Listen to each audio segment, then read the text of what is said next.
Welcome back friends. आज हम discuss करेंगे एक्सरसाइज 8.1 के क्वेश्चन नंबर 6 to 11।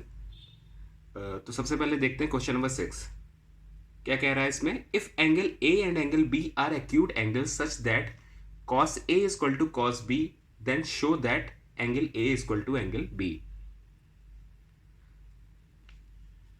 हमें इसमें प्रूफ करना है कि angle A is equal to angle B। तो हम कोई सा भी राइट एंगल ट्रायंगल बनाते हैं ए बी सी, पर हमें ये ध्यान रखना है कि इसमें राइट एंगल ए या बी पे नहीं होना है, क्योंकि दोनों ही एक्यूट एंगल दिया हुआ है। एक्यूट एंगल का मतलब दोनों ही 90 डिग्री से छोटे होते हैं, तो देयरफॉर सी आपका 90 डिग्री हो जाएगा। और फर्दर हमें क्या गिवन है, cos A is equal to cos B। तो हम cos A और cos B की वैल्यू अलग अलग निकाल के इक्वेट करते हैं। तो cos A क्या हो जाएगा यहां पे,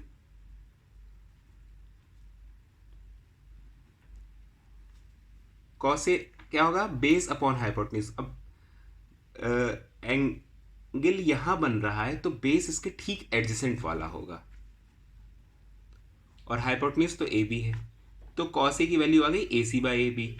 cos B की वैल्यू आ जाएगी BC/AB,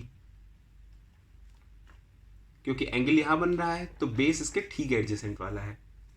अब गिवन क्या हमें, cos A equal to cos B, therefore AC/AB will be equal to BC/AB। अब यहां से हमें क्या मिल गया, अगर ये AB कैंसिल आउट हो जाएगा तो यहां से हमें मिल गया कि AC is equal to BC। अब AC is equal to BC है तो ये ट्रायंगल की प्रॉपर्टी होती है कि सेम साइड्स अगर इक्वल हैं तो सेम अपोजिट एंगल्स भी इक्वल होंगे। Therefore angle A is equal to angle B, hence proved.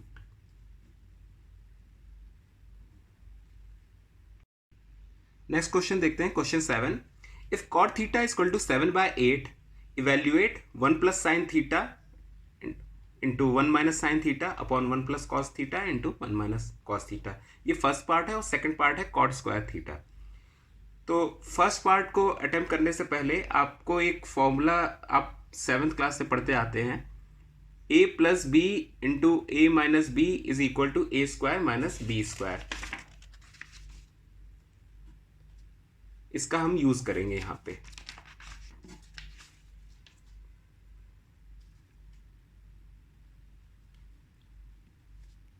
तो 1 plus sine theta into 1 minus sine theta क्या हो जाएगा, 1 square minus sine square theta.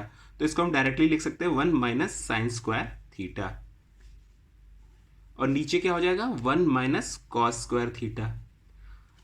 अब हमने ये पहले पढ़ा है sine square theta plus cos square theta equal to 1। इसका हमने डेरिवेशन भी किया हुआ है। अगर आपने वो वीडियो नहीं देखा है तो मैं इसका लिंक डिस्क्रिप्शन बॉक्स में प्रोवाइड कर दे रहा हूं।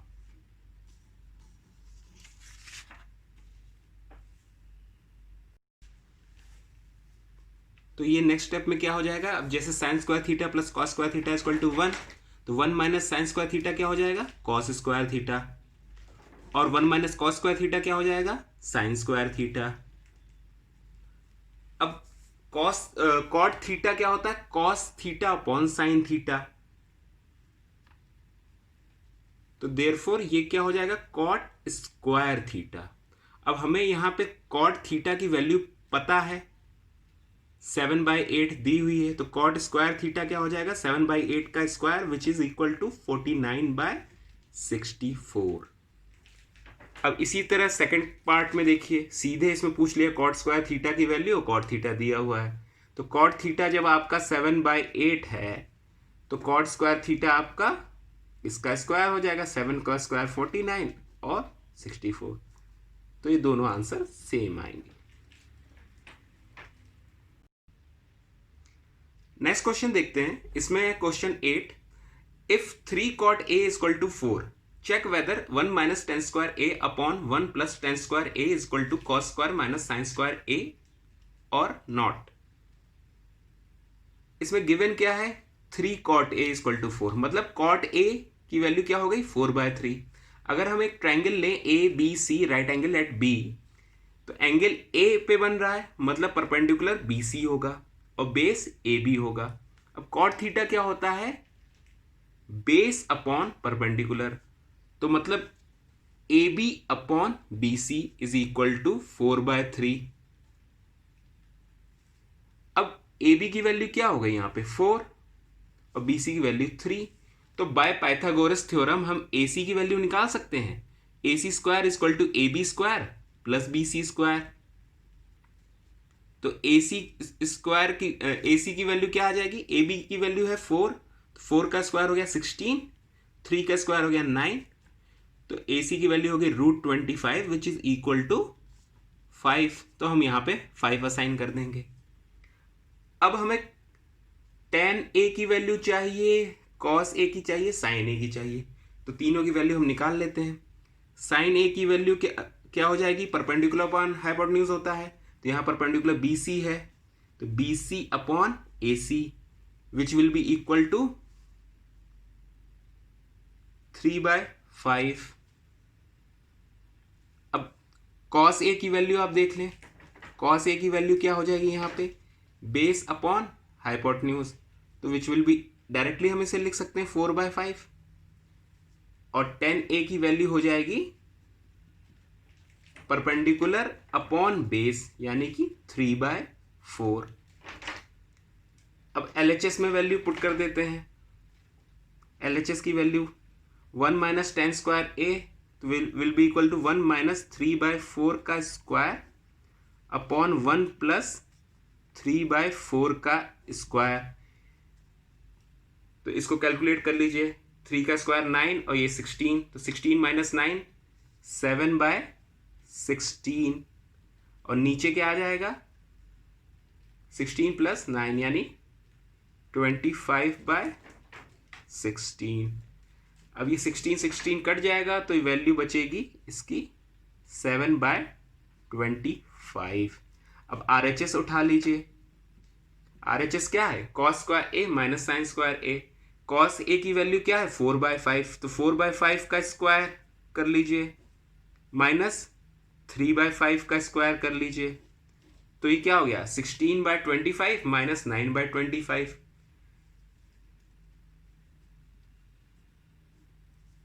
इसको ऐसे भी लिख सकते हैं, तो ये भी आएगा आपका 7/25, हैंस प्रूव्ड।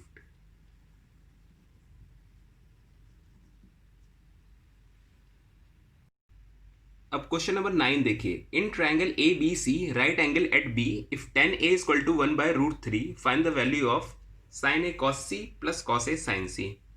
अब इसमें हम एक राइट एंगल ट्राइंगल बना लेते हैं A B C right angle at B.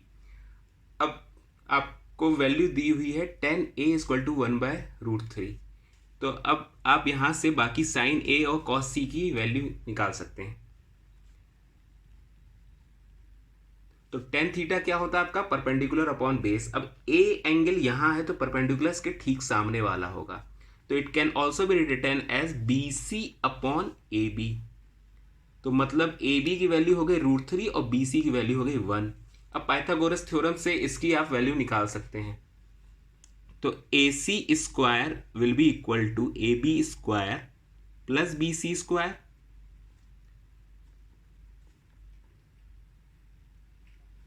√3 square plus 1 का स्क्वायर। AC की वैल्यू यहां से आ जाएगी √3 का स्क्वायर 3 प्लस 1 का स्क्वायर 1 यानी कि 4, तो √4 which is equal to 2। AC को 2 असाइन कर दीजिए। अब आप साइन ए और cos c और साइन c और cos a की वैल्यू निकाल लीजिए। तो साइन ए हो जाएगा आपका, साइन थीटा होता है आपका परपेंडिकुलर अपॉन हाइपोटेन्यूज, तो यहाँ हो जाएगा BC upon AC which is equal to 1/2। Similarly आप cos a देख लीजिए, cos a होगा आपका बेस अपॉन हाइपोटेन्यूज यानी AB upon AC which is equal to √3/2। अब साइन C देख लीजिए, परपेंडिकुलर अपॉन हाइपोटेन्यूज। अब सी के केस में अपोजिट वाला ये है ए बी, तो परपेंडिकुलर ए बी हो जाएगा, तो A B upon A C which is equal to √3/2। अब कॉस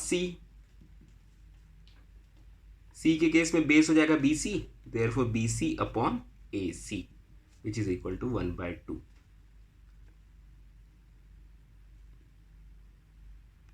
अब आप वैल्यूज पुट कर दीजिए, sine A cos C plus cos A sine C, तो साइन ए की वैल्यू कितनी है 1/2, कॉस सी की वैल्यू कितनी है 1/2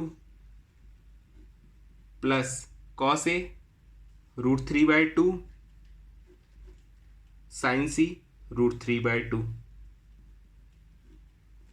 तो इसको हम कैलकुलेट करेंगे तो वैल्यू आ जाएगी 1/4 plus 3/4 which is equal to 4/4, यानी कि 1 आपका आंसर है।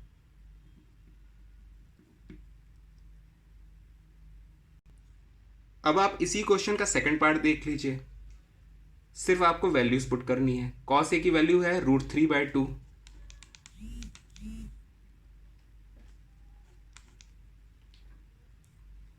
कॉस सी की वैल्यू है 1/2, साइन ए की वैल्यू है 1/2 और साइन सी की वैल्यू है √3/2। तो यहां आ जाएगा √3/4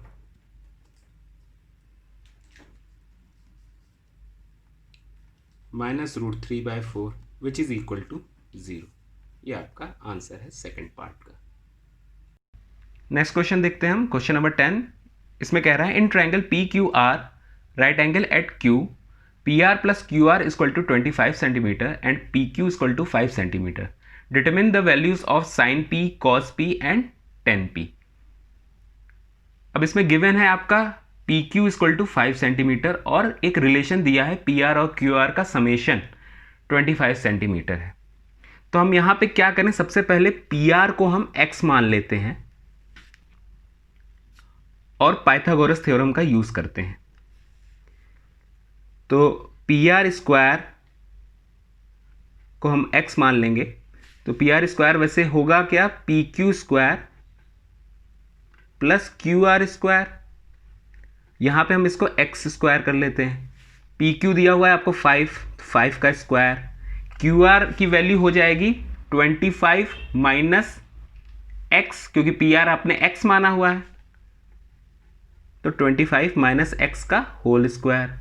अब यहाँ पे आप a माइनस बी का होल स्क्वायर का फॉर्मूला लगा दें, तो x square will be equal to 25 plus 25 का स्क्वायर होता है 625 plus x square minus 2ab यानी 50x। अब यहां से एक्स स्क्वायर कैंसिल आउट हो जाएगा और ये इधर आएगा तो पॉजिटिव हो जाएगा, तो 50x will be equal to 650, implies that x की वैल्यू आ गई आपकी 13, यानी P R is equal to 13 centimetre. Therefore आपका क्यू आर क्या हो जाएगा 25 माइनस 13 यानी कि 12 सेंटीमीटर।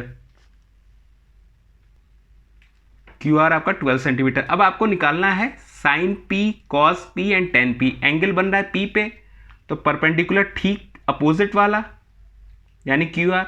तो साइन पी क्या हो जाएगा आपका Q R upon P R which is equal to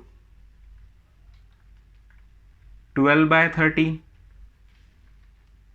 cos P क्या हो जाएगा आपका बेस अपॉन हाइपोटेन्यूज यानी कि 5/13, देखो P Q upon P R which is equal to 5/13। और लास्ट में आपका 10p हो जाएगा परपेंडिकुलर अपॉन बेस, तो Q R upon P Q which is equal to 12/5। ये आपका आंसर हो जाएगा। अब लास्ट क्वेश्चन डिस्कस करेंगे, क्वेश्चन नंबर 11, ट्रू और फॉल्स। तो पहला पार्ट क्या कह रहा है, the value of 10a is always less than 1। ये फॉल्स है, क्योंकि आप ये देख सकते हैं कि 1045 पे 1 हो जाती है वैल्यू और उसके बाद 1 से ज़्यादा हो जाती है value. sec a equal to 12/5 for some value of angle a, ये ट्रू हो जाएगा। अगर आपको पता है कि sec थीटा का फॉर्मूला हाइपोटेन्यूज अपॉन बेस होता है, तो हाइपोटेन्यूज ग्रेटर है, बेस छोटा है, तो ये वैलिड है statement. cos a is the abbreviation use for cosecant of angle a, ये फॉल्स हो जाएगा क्योंकि कोसीकेंट नहीं कोसाइन ऑफ एंगल a होता है। cot a is the product of cot and a, false हो जाएगा क्योंकि ये एब्सर्ड स्टेटमेंट है। Sine theta is equal to 4/3 for some angle theta, ये भी फॉल्स हो जाएगा क्योंकि अगर आपको पता है कि sine theta perpendicular upon hypotenuse होता है, तो हाइपोटेन्यूज हमेशा ज़्यादा होगा जो कि यहाँ कम है, इसलिए ये फॉल्स हो जाएगा। तो यहाँ पे आपकी एक्सरसाइज कंप्लीट होती है। नेक्स्ट वीडियो में हम लोग एक्सरसाइज 8.2 डिस्कस करेंगे, और इन केस अगर आपको अभी भी कुछ डाउट्स हैं तो आप कमेंट कर सकते हैं, और आपको अगर बेसिक कंसेप्ट्स में थोड़े से भी डाउट आ रहे हैं तो आप हमारा बेसिक्स ऑफ ट्रिग्नोमेट्री वीडियो को रेफर करिए, जिसका लिंक मैं आपको डिस्क्रिप्शन बॉक्स में प्रोवाइड कर दे रहा हूँ। Thank you.